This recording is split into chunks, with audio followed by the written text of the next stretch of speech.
Yak is back. That's what I want to see. That's what I'm talking about. Welcome to the show. Welcome to the channel. The Raptors just beat the Detroit Pistons at home. Statement win after a rough week.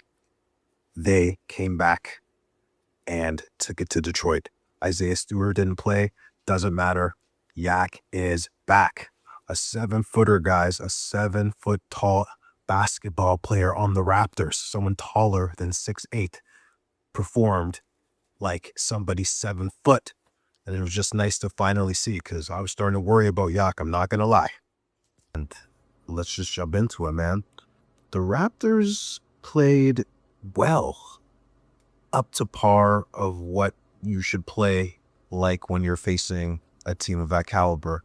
The whole knock against the Raptors this year, or towards the end of the season anyway now, game 67, is they can beat the shitty teams. That's fine. They can beat the mediocre teams, but they can't seem to find a way to beat the elite teams. They stay in the game, they hang around, all the good stuff, but when push comes to shove, they seem to crumble against the better teams of the league. It's kind of reminding everybody of that Raptors season. I believe it was 2013, 2014, maybe 2015 it was. That season that Lou Will won 6-man and the Raptors won like 48 games. They're like the 4th seed.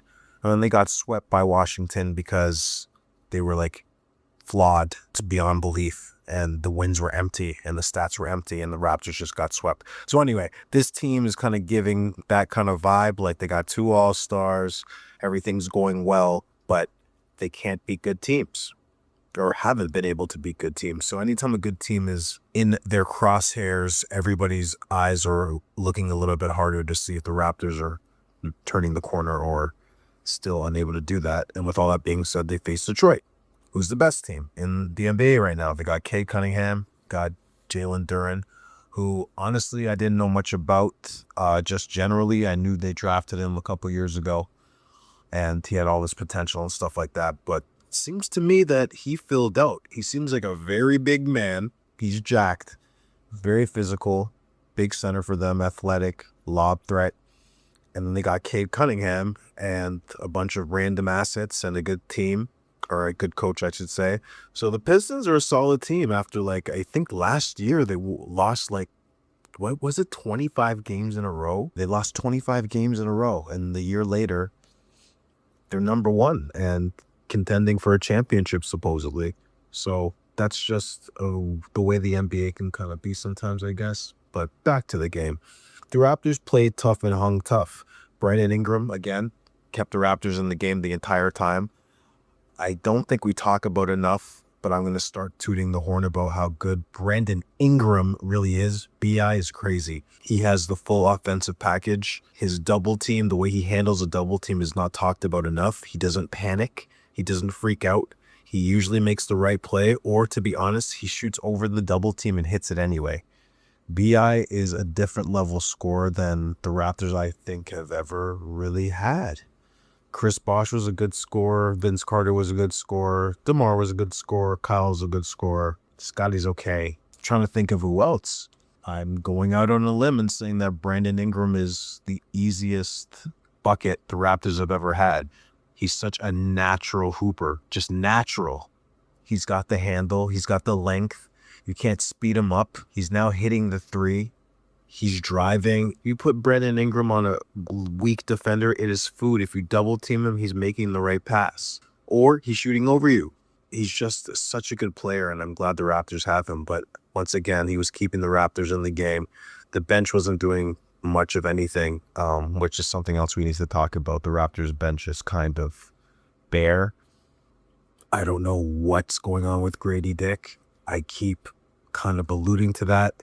I get he's out of the rotation, but he's just not a part of the team. I'm watching his body language on the bench. He just looks like he's going through it, man. I feel bad for the guy. Honestly, Jacoby Walter's playing better. Jacoby Walter plays great defense. He hits those open threes.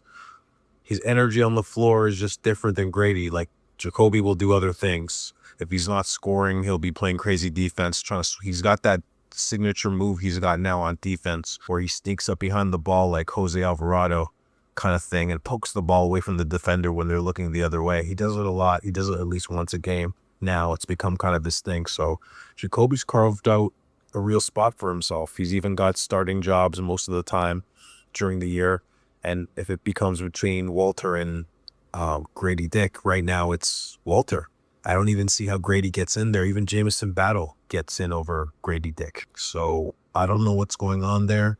Darko claims he loves him still and that he's a part of the team and all that stuff, but Grady is nowhere to be found, not even in this game. So back to the game. There's just a good game. The Raptors matched the physicality of Detroit and didn't back down. There was no Isaiah Stewart, so that has to be said. Isaiah Stewart didn't play, and that makes a big deal. He's their enforcer. He's their physical presence. He wasn't there, and since he wasn't there, Jakob Poeltl had the game of the season for him. 21 points and like 17 rebounds, I believe it is. 17 rebounds. Yak got the chain, obviously, today, I should say, because he played amazing. That's the Jakob Poeltl that's just getting $20-something million a year that we were all hoping to see. He's had a terrible season with the back injuries and the in and out and all that stuff, but he played 35 minutes. He looked like a giant because he is a giant. He's 7 feet tall, and that's what we need. He was all over the boards, doing his thing. His little push shot was going in. Yak was playing physical. He was bringing the Thunder to the Pistons, and it was nice to see. I hope that continues for the rest of the season because God knows we need a 7-foot center that is physical. That's what the Raptors need. Now, Scotty Barnes was blocking shots like it was nobody's business. He's really, really, really going hard for this Defensive Player of the Year thing. And, Raptor homers like Matt Devlin, Alvin Williams were like, yeah, he's Defensive Player of the Year. But there's a lot of good defenders in the league. But I've been watching Scotty lately and just thinking about the kind of plays he's had when he blocked Chet Holmgren at the end of the game, when he blocked that block when we faced Charlotte at the end of the game to win the game. Last game, he blocked Jalen Green to win the game. And then this game, he was just swatting shots. Like Scotty Barnes legitimately has a legitimate shot of Defensive Player of the Year. Like for real.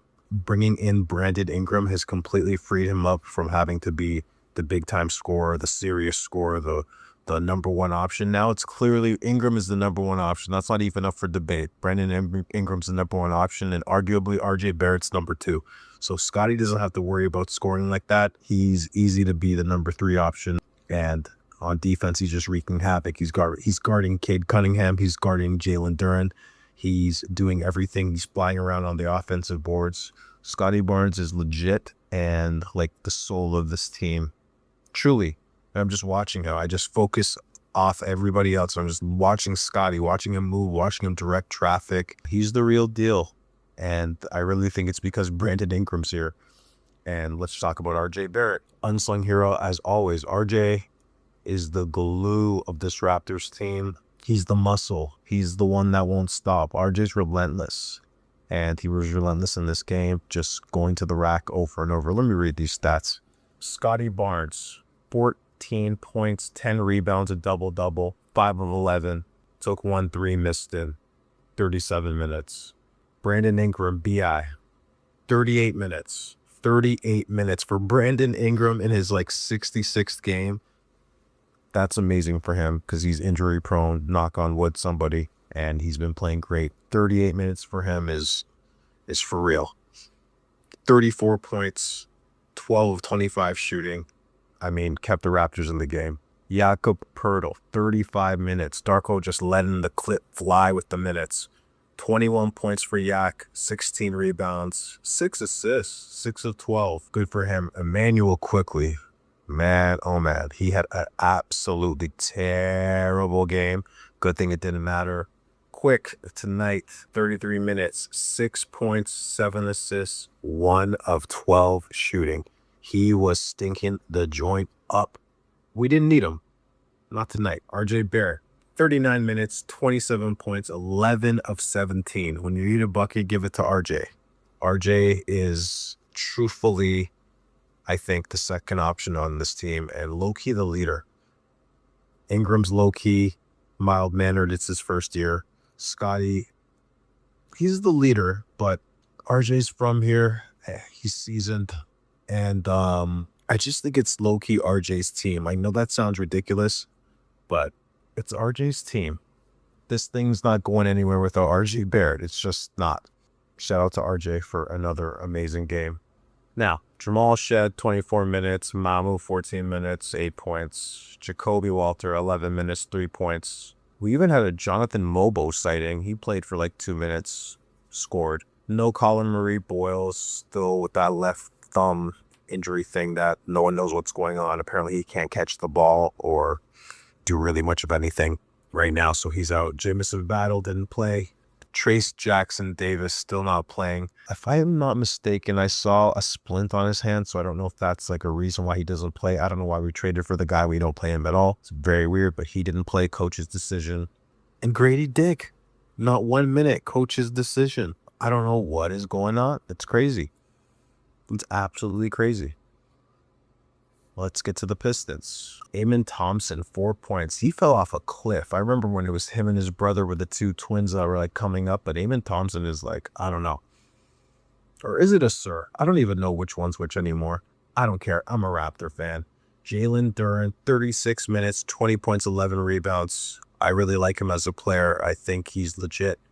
Cade Cunningham, 33 points, 9 assists. And that's pretty much it for them. They didn't really have much going for them besides Duren and Cade, and it wasn't enough. And they lost. The Raptors win. The Raptors are 39-29. I think we're going on the road next, and we're facing the Chicago Bulls. 2 games in a row, we quiet the noise because the sky was kind of falling a little bit. But we faced the Pistons. We matched their energy, truthfully matched their energy. They're the number 1 team in the East, and we won. We didn't fold. Our big center had 17 rebounds, 16 rebounds, 21 points. Okay, we're here. We're a legitimate team. Like, I feel better now. The Raptors got pushed against the wall. Answered the call a little bit with the win against the Suns, win against the Pistons. So, all right, now we face the Bulls. We're going to Chicago. They're a little scrappy, little annoying little team with Josh Giddey and that other kid, European kid. I don't know his name. Excuse me, I don't know his name. He hasn't done enough yet for me to even really know who he is. But I know he's good. And he was talking to Luka the other day and talked so much trash that he woke Luka up and learned a valuable lesson. I think his name's Matas something. I can't pronounce it properly. But yeah, they got Giddey. Who else they got over there in Chicago? They traded Vooch. That's a game we got to win if we're a legitimate playoff team. So we'll see how it goes. Thank you for listening to Raptorland. I'm your host, AT. Game 67. Raptors win, baby.